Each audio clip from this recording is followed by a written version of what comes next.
Hello everyone, welcome to Neutron. So today we are going to do the Master Vocab series level 1 lesson 2. So let's start with the session. The first word is afflict. So what does it mean to cause somebody something to suffer or pain? Okay, इसका मतलब क्या हो गया? हिंदी में इसका मतलब हो गया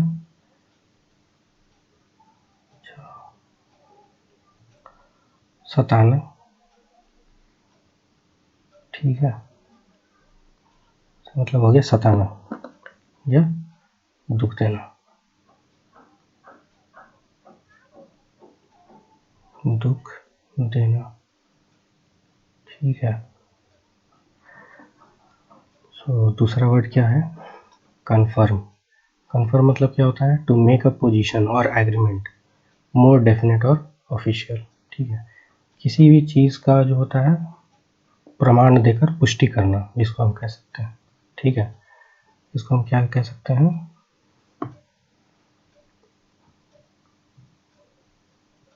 प्रमाण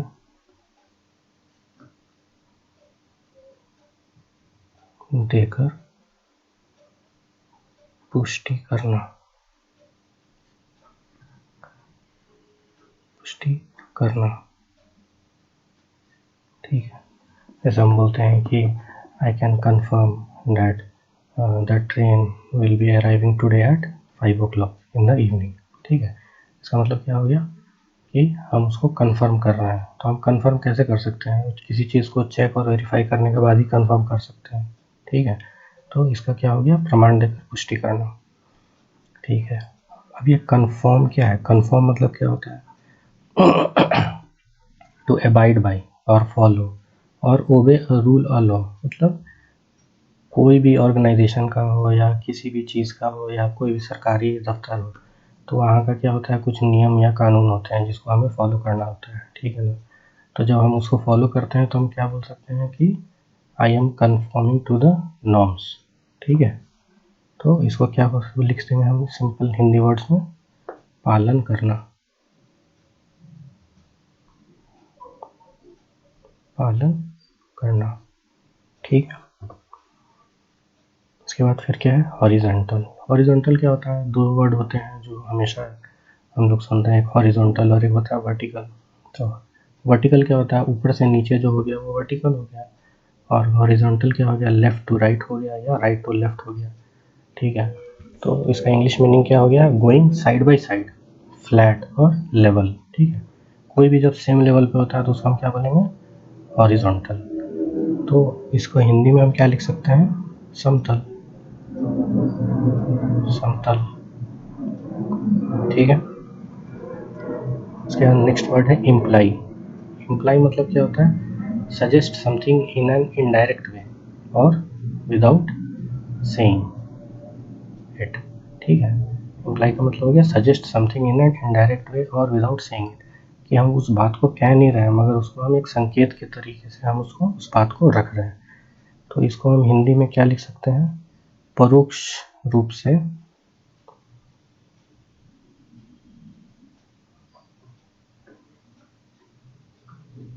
परोक्ष रूप से कोई बात कहना,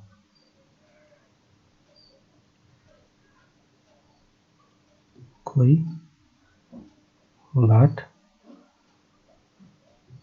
कहना, ठीक है। अच्छा, नेक्स्ट वर्ड क्या है? इम्पोज। इम्पोज का मतलब क्या होता है? टू मेक अ रूल और लॉ और opinion to be accepted by using power और अथॉरिटी, ठीक है। किसी भी बात को, अपनी जो बात है अपनी, ठीक है, उस बात को मनवाना, ठीक है, उसको हम क्या बोलेंगे? सॉरी, ये स्लाइड कहाँ चला गया, ठीक है। तो वो कौन कर सकता है? जो हायर लेवल अथॉरिटी पे बैठा है वही करवा सकता है ये सब काम, ठीक है, इम्पोज करवा सकता है। तो इसको हम क्या लिखेंगे?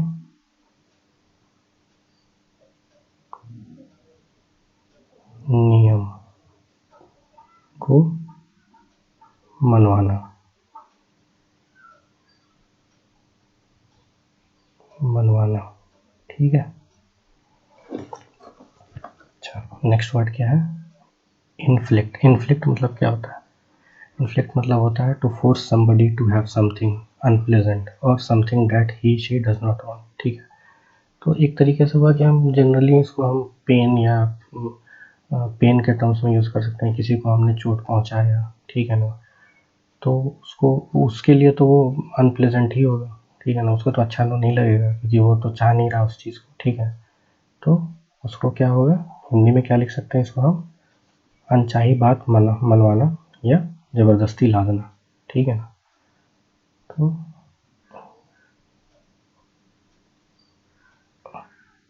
अनचाही बात मनवाना, ठीक है। ये हो गया इन्फ्लिक्ट का मीनिंग, ठीक है। अब नेक्स्ट हम स्लाइड पे चलते हैं।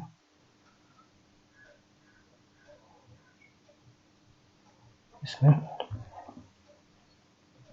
पहला वर्ड है इंट्रिकेट।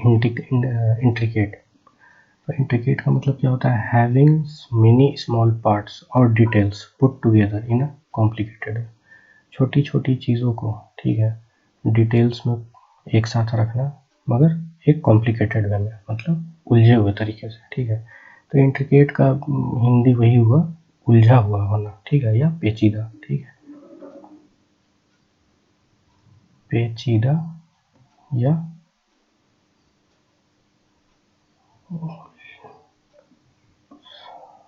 सॉरी उलझा हुआ, ये गलत हो गया ना।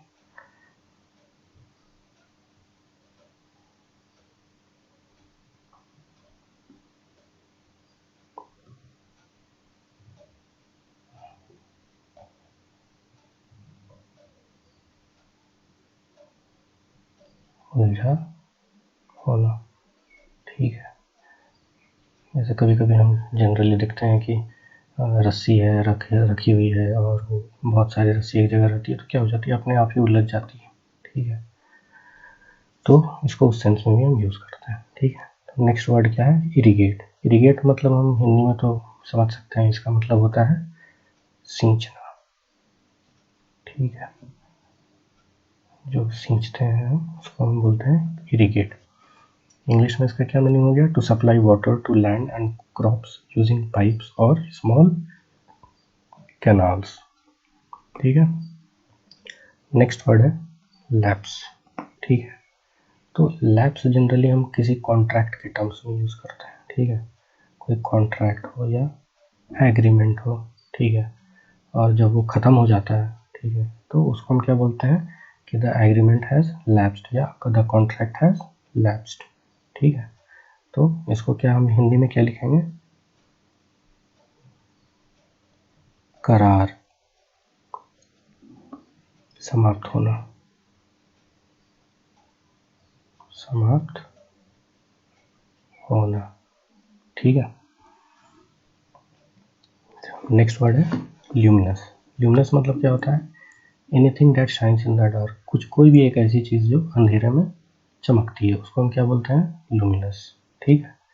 जैसे कि लुमिनस जो है वो वर्ड आता है आपका लाइट से आता है, ठीक है। तो इसको हम क्या लिखेंगे? अंधेरे में चमकने वाला, अंधेरे में चमकने वाला, ठीक है। अब नेक्स्ट वर्ड क्या है? मैलिस। मैलिस मतलब क्या होता है?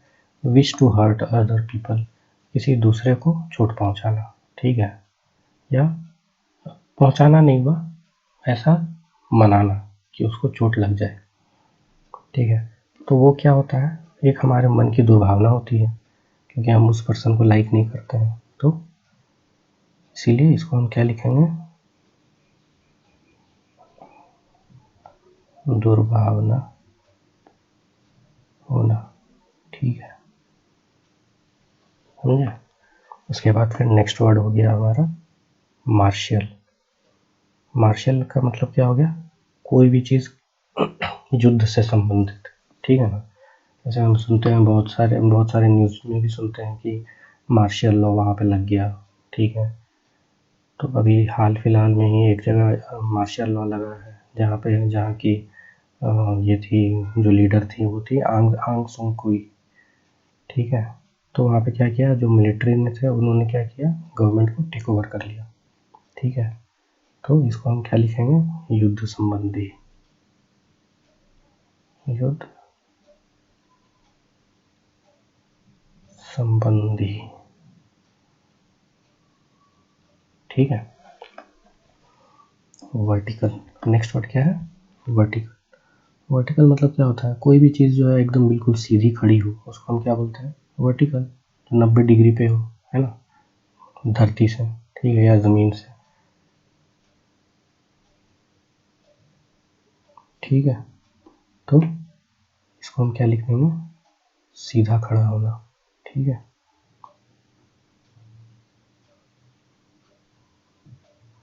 सीधा खड़ा होना, ठीक है, ओके। हम नेक्स्ट स्लाइड पे चलते हैं। हमारे नेक्स्ट स्लाइड का पहला वर्ड है मिसलेनियस, ठीक है। तो मिसलेनियस का मतलब क्या है, consisting of many different type of things, मतलब विविध प्रकार का चीज़ होना, अलग अलग तरीके के सामान जो होते हैं, तो उसको हम क्या बोलते हैं, मिसलेनियस, ठीक है। तो उसको हम हिंदी में क्या लिखेंगे, विविध,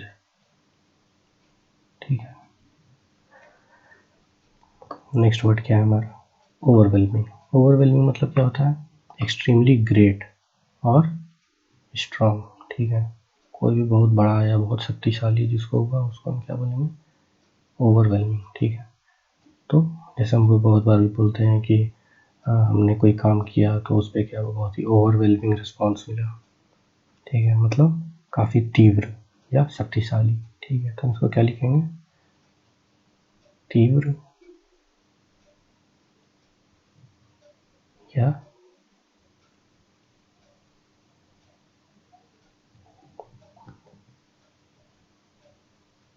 शक्तिशाली,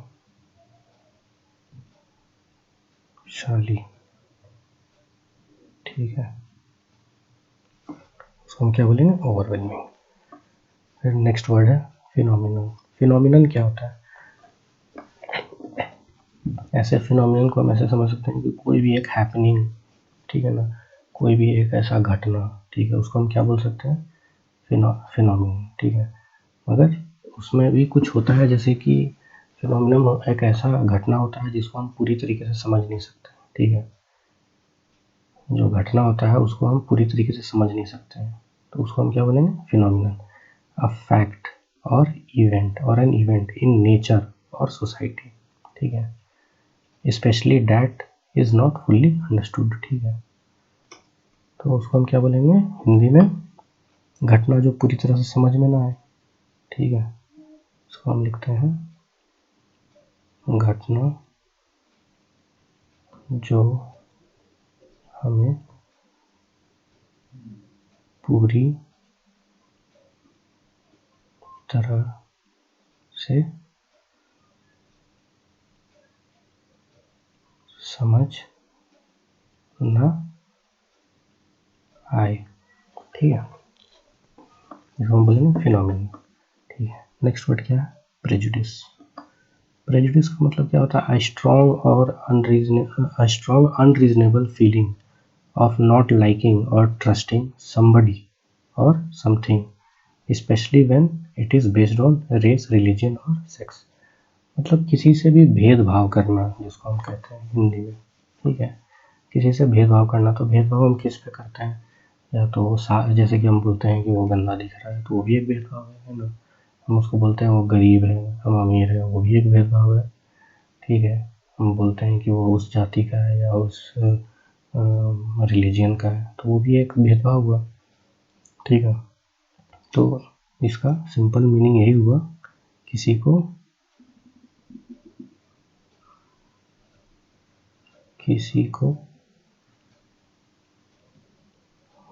जाति धर्म या लिंग के कारण नापसंद करना, लिंग के कारण नापसंद करना, नापसंद करना, उसको हम बोलेंगे प्रेजुडिस। ठीक है। लिंग का मतलब क्या हुआ? लिंग का मतलब हुआ या तो कौन सा मेल जेंडर है या फीमेल जेंडर है। ठीक है, लिंग का मतलब वो। ठीक है। अब नेक्स्ट वर्ड है हमारा सप्लीमेंट। सप्लीमेंट मतलब क्या होता है? Something that is added to something else. ठीक है। जैसे हम क्या होता है कि हम कुछ भी खाना खाते हैं, ठीक है, तो उसमें क्या होता है कि हम हमारा जैसे जनरल हम डेली का है कि हम 1 गिलास दूध पीते हैं, ठीक है, मगर मान लो किसी वजह से हम दूध नहीं पी पा रहे हैं तो हम क्या करते हैं, उसकी जगह क्या करते हैं, हम अंडा खा लेते हैं। तो अंडा खा लेते हैं तो उससे क्या होता है कि हमें जो पौष्टिक तत्व जो हमें दूध से मिलने वाला था वो हमें अंडे से मिल जाएगा। ठीक है, तो सप्लीमेंट हो गया। ठीक है, तो उसको हम क्या बोलेंगे, या फिर उसको हम बोलते हैं उससे क्या होगा कि कमी पूरा होगा। ठीक है ना, कमी पूरा करना। ठीक है, किसी और चीज़ से उस कमी को पूरा करना। ठीक है। सरमाइस, नेक्स्ट वर्ड क्या है? सरमाइस। सरमाइस का मतलब क्या हो गया? टू गेस और suppose that something is true without definitely knowing. ठीक है, इसका मतलब क्या हो गया कि हम गेस करते हैं क्योंकि हमको वो चीज़ असली में पता नहीं है कि वो क्या चीज़ है या क्या है। ठीक है, और तो हम उसको क्या बोलेंगे? सरमाइस। ठीक है, तो इसको हम हिंदी में क्या लिख सकते हैं? अंदाज़ा लगाना, अंदाज़ा लगाना। ठीक है, या अनुमान लगाना।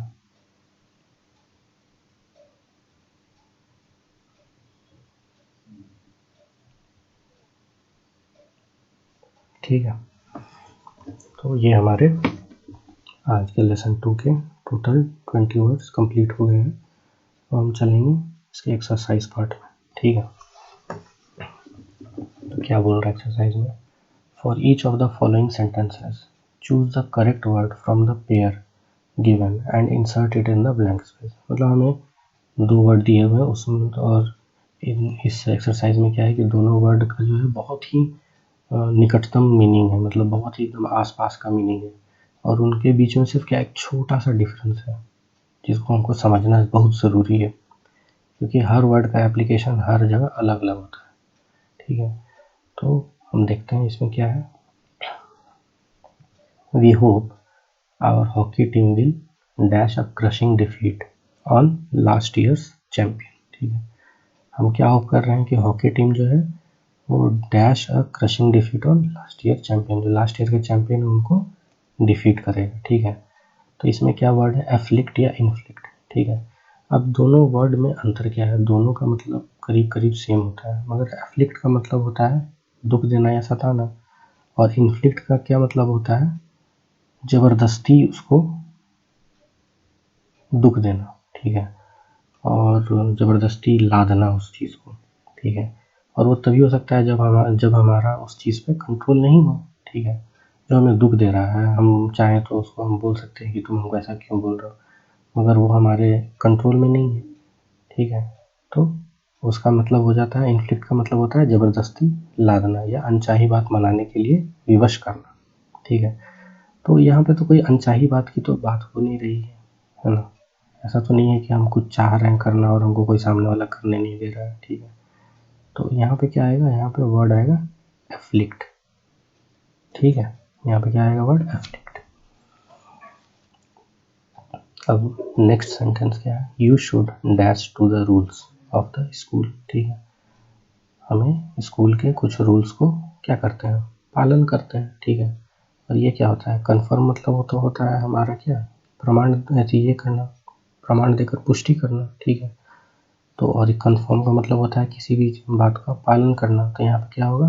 कन्फर्म होगा। ठीक है, नेक्स्ट सेंटेंस में Moses warn the Egyptians that God would dash them by plagues. ठीक है, तो अब यहाँ पे हमें दो वर्ड है एफ्लिक्ट और इन्फ्लिक्ट, इन दोनों में से हमको चूज करना है। तो अभी मैंने बताया था आपको कि इन्फ्लिक्ट मतलब क्या होता है कि जिसपे हमारा कोई कंट्रोल नहीं हो। तो जो गॉड है, गॉड तो किसी के कंट्रोल में नहीं है। ठीक है, हम उनके कंट्रोल में है, वो हमारे कंट्रोल में नहीं है। तो अगर वो हमको प्लेग देना चाह रहे हैं, बीमारी देना चाह रहे हैं, ठीक है, तो वो हमको देंगे, हम उसको रोक नहीं सकते हैं। जैसे कि अभी के टाइम में कोरोना वायरस आया हुआ है, ठीक है, तो हम चाह कर भी उसको तो हम ये नहीं बोल सकते हैं कि आप हमको क्यों दे रहे हैं। ठीक है, मगर हम इंसान हैं तो हमें अपने अपने लेवल पे हम उसका वैक्सीन बना रहे हैं या खोज कर रहे हैं, उसका इलाज ढूंढ रहे हैं। तो यहाँ पे क्या आएगा, इन्फ्लिक्ट।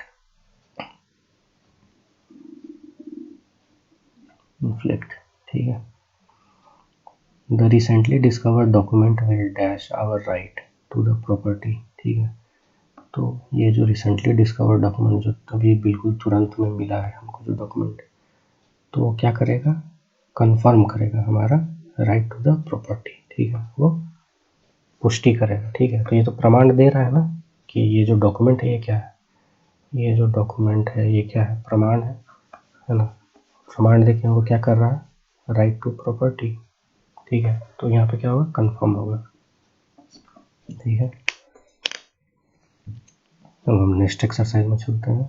नेक्स्ट एक्सरसाइज में पहला सेंटेंस क्या है, the regimental band played dash music. ठीक है, अब हमने जो टोटल जो वर्ड्स यूज़ किए हैं 20, उसमें से अब हमको इसमें सेट करना है। ठीक है ना, तो रेजिमेंटल बैंड किसका होता है, रेजिमेंट किसका होता है, या तो आर्मी का होगा, नेवी का होगा, या एयरफोर्स का होगा। ठीक है ना, तो हर नेवी, एयरफोर्स या आर्मी जिसका भी है, तो उसका क्या होता है, अपना अपना बैंड होता है। ठीक है, तो ये किस में हो सकता है, ये वो किस टाइप का म्यूजिक प्ले करेगा, मार्शल म्यूजिक पे प्ले करेगा, है ना। मार्शल मतलब क्या होता है, कोई भी चीज़ आर्मी या ये वॉर से रिलेटेड। ठीक है, नेक्स्ट सेंटेंस क्या है, such unnecessarily dash custom regulations are discouraging to would be importers because they are so difficult to understand. ठीक है, तो यहाँ पे हम अपने पूरे लेसन में देखते हैं, तो हमें कोई ऐसा वर्ड मिलता नहीं है जो हम इसमें यहाँ पे डाल सकते हैं। ठीक है, ऐसा पहले बार में हमें नज़र में लगता है कि नहीं आएगा यहाँ पे कुछ भी। ठीक है, मगर हम जब बाद में हम इसको पूरे fill in the blank complete करेंगे, तब हमें एक वर्ड मिलेगा, वो होगा हॉरिजॉन्टल।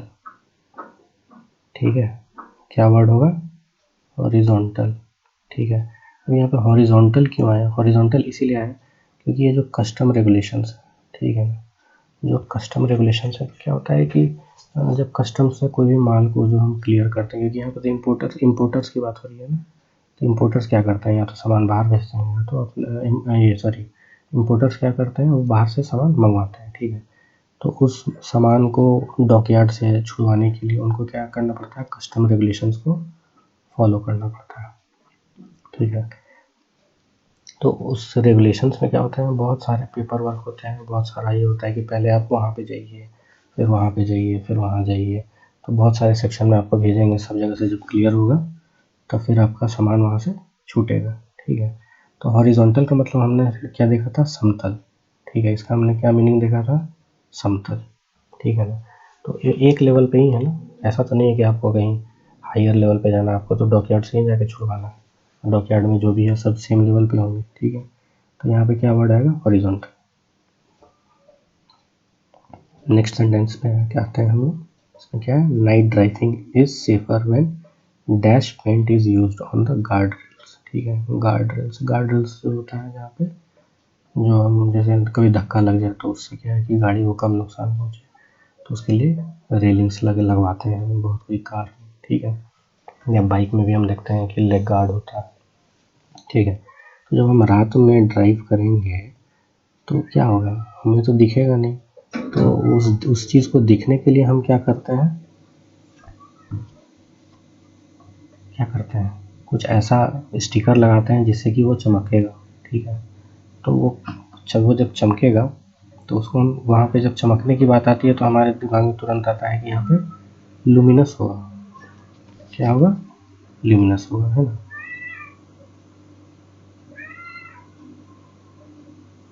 ठीक है।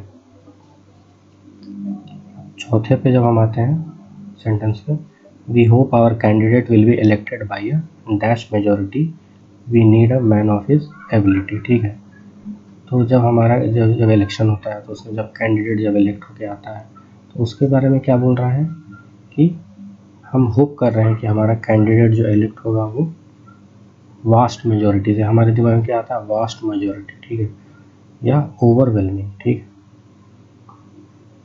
ओवरवेलमिंग मेजोरिटी, ठीक है। अब हम नेक्स्ट स्लाइड पे चलते हैं। हमारा क्या है, फिफ्थ सेंटेंस क्या है, take some canned meat dash your provisions on the camping trip. ठीक है, टेक सम कैंड मीट जो है कहीं जो है वो कैंड मीट भी मिलता है। ठीक है, जनरली कैंड मीट जो है वो हमारे आर्मी वाले ये सब यूज़ करते हैं, क्योंकि उनको कहीं कहीं जंगलों में या कहीं कहीं जाकर उनको काम करना पड़ता है। तो क्या होता है उसके वजह से कि तो उनको जो है वहाँ पे खाने का सप्लाई तो नॉर्मल इंसान की तरह मिलता नहीं है, इसीलिए वो लोग क्या करते हैं, कैंड मीट कैंड फूड लेके जाते हैं। तो इसमें कैंड मीट की बात हो रही है।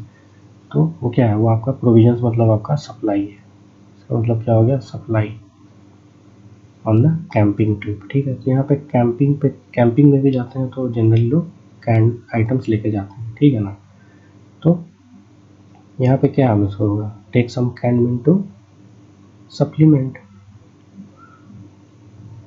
ठीक है, सप्लीमेंट मतलब क्या हो गया, उस चीज़ को उसके बदले में। ठीक है ना, तो ऐसे तो जनरली हम क्या घर में क्या करते हैं, सब्जी या जो भी मीट लाते हैं तो उसको हम घर पे बनाते हैं। ठीक है, तो अब उसको क्या है कि हम वहाँ पे तो सब्जियाँ लेके जा नहीं सकते हैं। ठीक है, ये तो थोड़ा प्रॉब्लमेटिक हो जाता है, तो उसको सप्लीमेंट करने के लिए, ठीक है, हम क्या करते हैं, कैन मीट ले जा रहे हैं। ठीक है, अब 6 पे आते हैं। 6 पे क्या बोल रहा है, after a dash of several years the pirates again roam the seas. ठीक है, पायरेट्स कौन होते हैं, पायरेट्स वो होते हैं जो जो समुद्र के जो डाकू होते हैं, उनको हम क्या बोलते हैं, पायरेट्स बोलते हैं।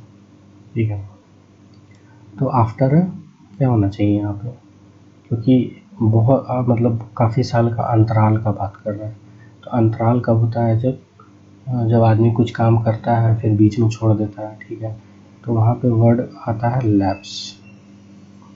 ठीक है, क्योंकि यहाँ पे टाइम से रिलेटेड है ना, ये टाइम से रिलेटेड है, तो जब टाइम से रिलेटेड यहाँ पे जब यूज़ होगा तो यहाँ पे क्या आएगा, वर्ड लैप्स आएगा। ठीक है, अब नेक्स्ट सेंटेंस क्या है, it is necessary to dash farmland where there is not sufficient rains. तो यहाँ पे क्या होगा, इट इज़ नेसेसरी टू क्या आएगा हमारा यहाँ पे वर्ड इरीगेट। इसमें तो सोचना ही नहीं है ज़्यादा, यहाँ पे क्या आएगा, वर्ड इरीगेट। ठीक है, यहाँ पे बोल रहा है कि सफिशिएंट रेन नहीं है, तो सफिशिएंट रेन नहीं है तो आदमी इरिगेशन के थ्रू ही करता है कि नहीं। ठीक है, उसके बाद फिर क्या है, a perfect rainbow is an unusual dash. क्या है, अ परफेक्ट रेन क्या है, अनयूजुअल क्या है, एक हैपनिंग है। ठीक है, तो उसको क्या बोलेंगे, फिनोमिना। ठीक है, तो परफेक्ट रेनबो अनयूजुअल फिनोमिना क्यों है, क्योंकि क्या है कि हम जब भी देखते हैं तो रेनबो जो हम कभी भी पूरा नहीं देखते हैं।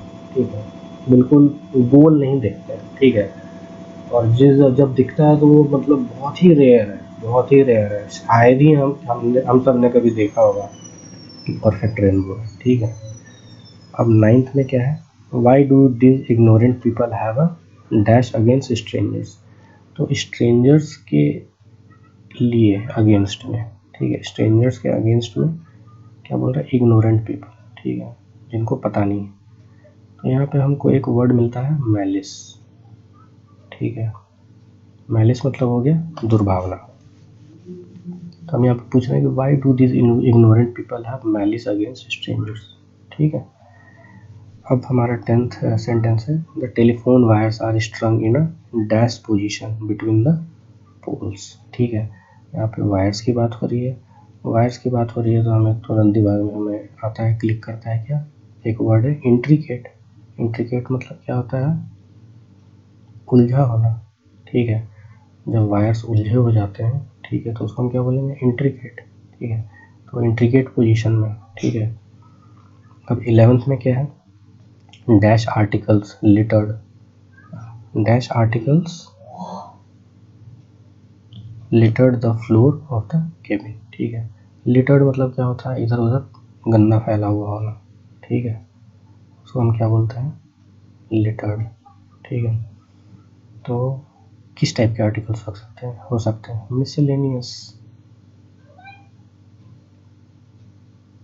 मिसलेनियस आर्टिकल्स हो सकते हैं, ठीक है। अलग अलग तरीके के आर्टिकल्स हो सकते हैं, भिन्न भिन्न प्रकार, विविध प्रकार के, ठीक है। फिर हमारा नेक्स्ट सेंटेंस है, do you dash by the remark that you like him. तो इसमें थोड़ा सा कन्फ्यूजन है, ठीक है, क्योंकि इसमें एक वर्ड हमारा एक आ रहा है हमारा सरमाइस, ठीक है, सरमाइस, और एक है इम्प्लाई,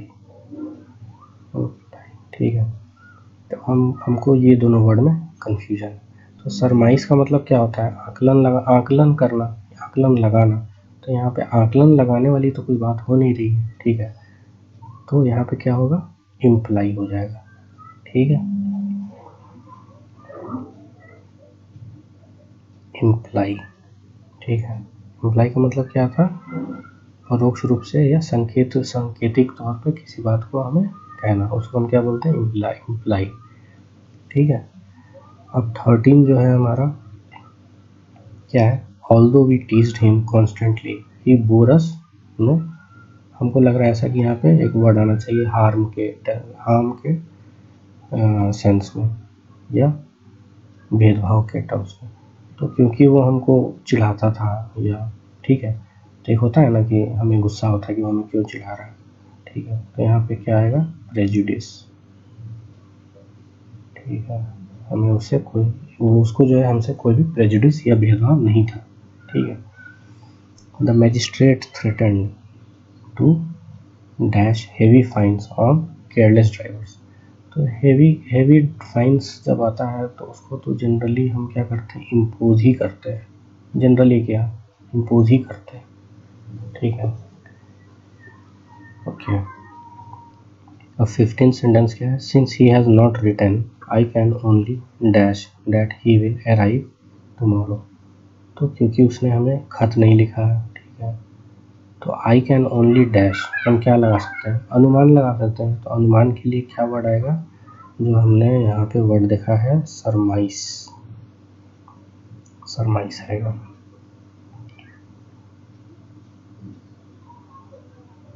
ठीक है। द मास्ट ऑफ द सी, मास्ट क्या होता है, मास्ट होता है जो कपड़े का होता है, जैसे हमने बहुत बार मूवीज़ में भी देखा होगा या गानों में देखा होगा कि सी में शिप चल रहा है और कपड़े का एक बहुत बड़ा जो होता है पुल से लटका हुआ होता है, और उससे क्या होता है कि हवा का जो प्रवाह होता है उससे क्या होता है कि हम शिप को आगे बढ़ाते हैं, ठीक है। तो उसको हम क्या बोलते हैं, मास्ट बोलते हैं, ठीक है। The mast of the ship be almost dash to the deck, ठीक है। तो कैसा होना चाहिए, ऑलमोस्ट वर्टिकल होना चाहिए, ठीक है। वर्टिकल मतलब बिल्कुल सीधा होना चाहिए, ठीक है। ये सीधा नहीं रहेगा तो फिर क्या होगा, अच्छे से काम नहीं करेगा मास्ट, ठीक है। So by this we come to the end of the lesson 2. Okay, so thank you for your patience and keep watching my lessons, and please like, share and subscribe my channel, and also let other people know about it, because this is free of cost, okay. And these lessons can help all those people, all those students who cannot afford good education system, who are living in the rural area, who are distressed, okay. So please, this is a request, and let as many people know about it, and that would be the real motivation for me.